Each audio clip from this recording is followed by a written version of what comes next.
Everyone, welcome back to my channel. So today I actually want to share some tips based on a conversation I was having with a client. And I loved how this influenced the topic of this video because it means if my client was struggling with this, it's something that a lot of you are struggling with. And I do have her permission to share the story, so I'm going to share little bits and pieces here.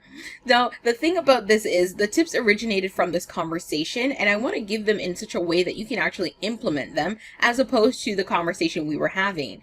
So I want to talk about how you can actually treat your business like a job and why you should be doing that, especially if you want to see success and see success quickly, right? Because a lot of times when you're going through the works, you're doing your business, you're working on everything, and you're not seeing the level of success you're hoping, you're not hitting those goals, you might start to wonder, what am I doing wrong? And you're trying to find that perfect little nugget to say, this is the issue. You might be missing some simple key things. And I hope if you are, it's something you can pick out of this video.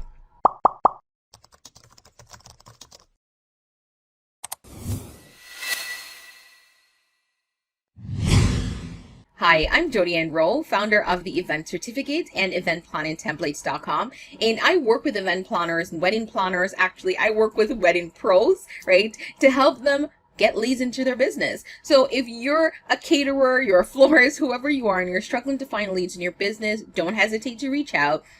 Eventcertificate.com, go to the website, have a look, book a call with me. I will chat with you for 20 minutes, no issues, no contracts, right? And just see where you are in your business and if I can help. Now, if you're on the other side where you have your business set up, you're getting leads, but you're just all over the place, feeling overwhelmed, you need some process and workflow in place, then definitely go to eventplanningtemplates.com. I have a ton of tools and templates there that can help you to streamline your business, make it a little bit easier. There are also courses on there that you can take to help you see some key things that you might have been missing. I have people go through my courses and they're like, how was this so obvious and I didn't see it before, right? Because you needed it laid out in certain steps, and that can help you.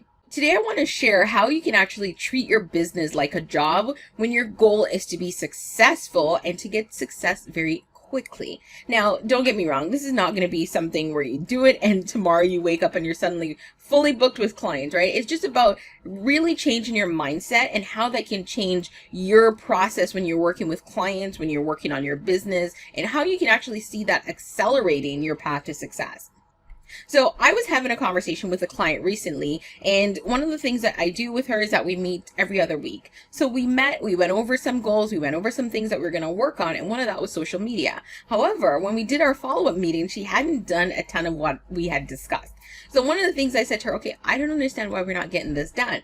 And she said to me, Jody, I'm going to be honest, right? Life happens. I have kids. You understand what that's like. You now have a new baby. And yes, I get it, right? As someone who now has a new baby who, honestly, I don't have a schedule anymore, right? We just work on his schedule, essentially, right? And we're owned and governed by nap time.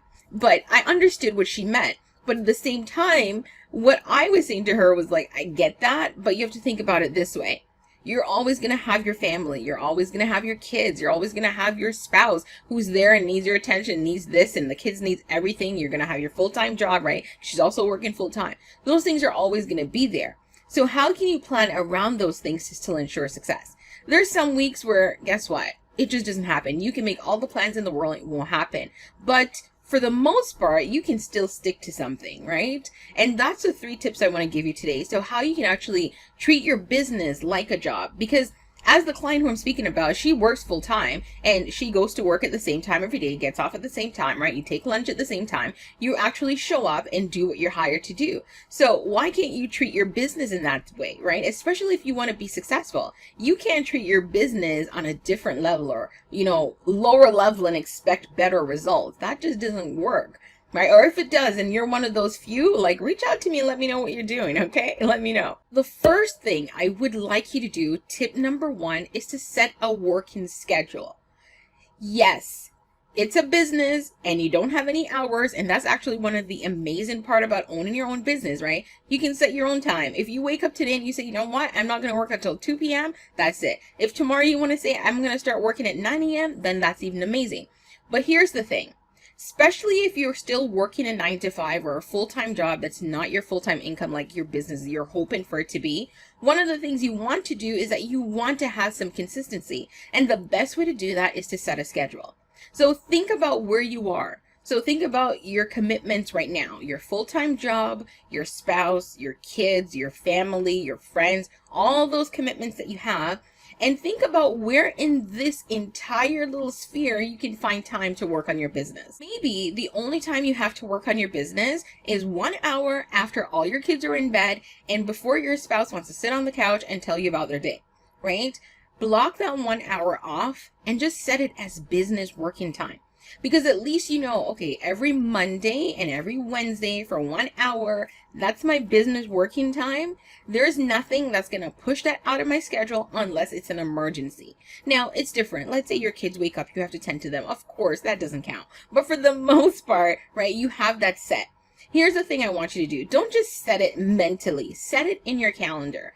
Go in and block that time off. Because one of the things I find once that's blocked off in my calendar, right, I say, okay, I'm going to record YouTube videos.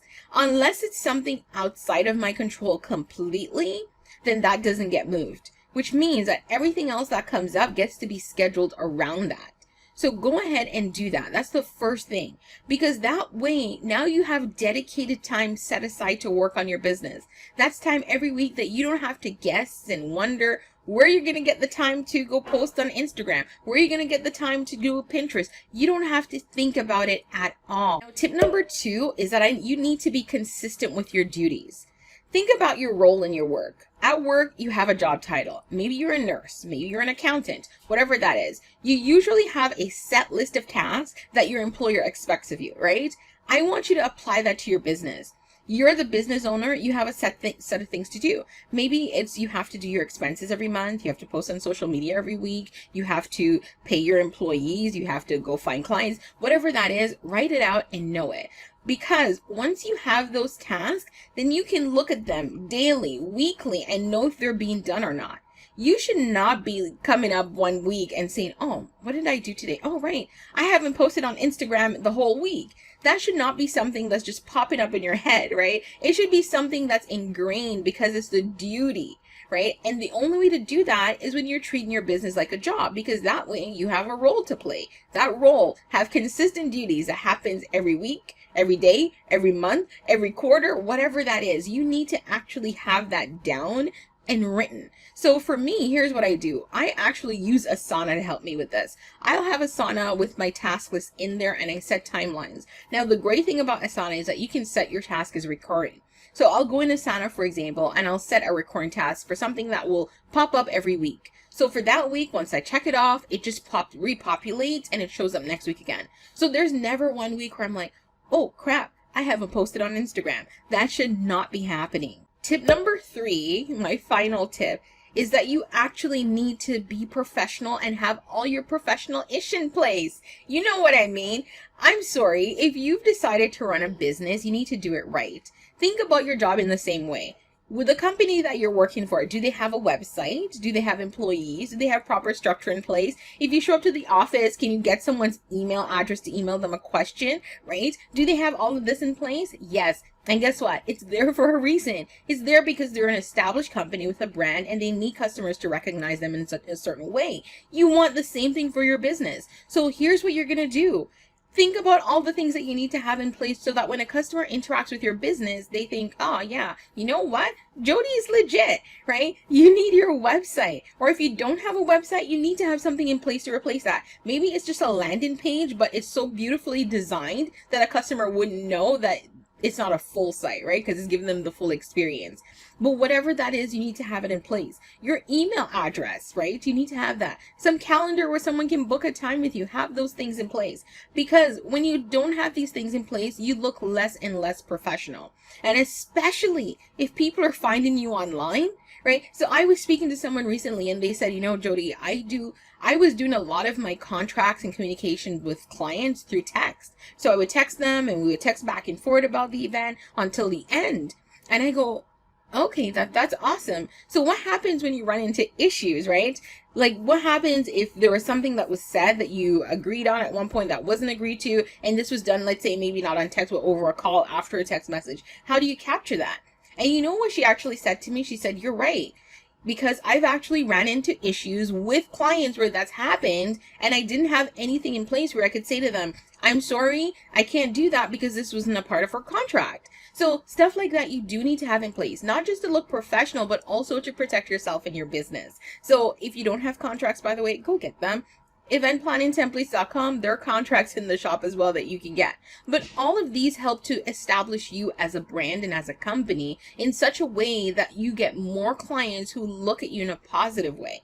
Think about the people that you meet. If you met a company that had nothing like this, no website, no email address, they're just, you know, taking calls and sending you texts, and you met someone who's speaking to you on the phone, booking a time with you, speaking to you over a Zoom video, you can go in and meet them somewhere, right? You're going to their website, so many things are happening where you just feel so much more comfortable. Who do you go with? Think about it like that. So those are 3 tips I really want you to look at. And there's even more, right? Think about anything you do in your business. If you're not treating your business like a job, or in the same way that you see your company running themselves professionally, how is that impacting your company? How is that impacting your success? Or how is that impacting how potential customers see you? Now, if you have any questions after watching this video, don't hesitate to drop your comments and questions below. I'll come back and answer them, I promise. And don't forget to hit that subscribe button so that you can get more videos like this one week after week.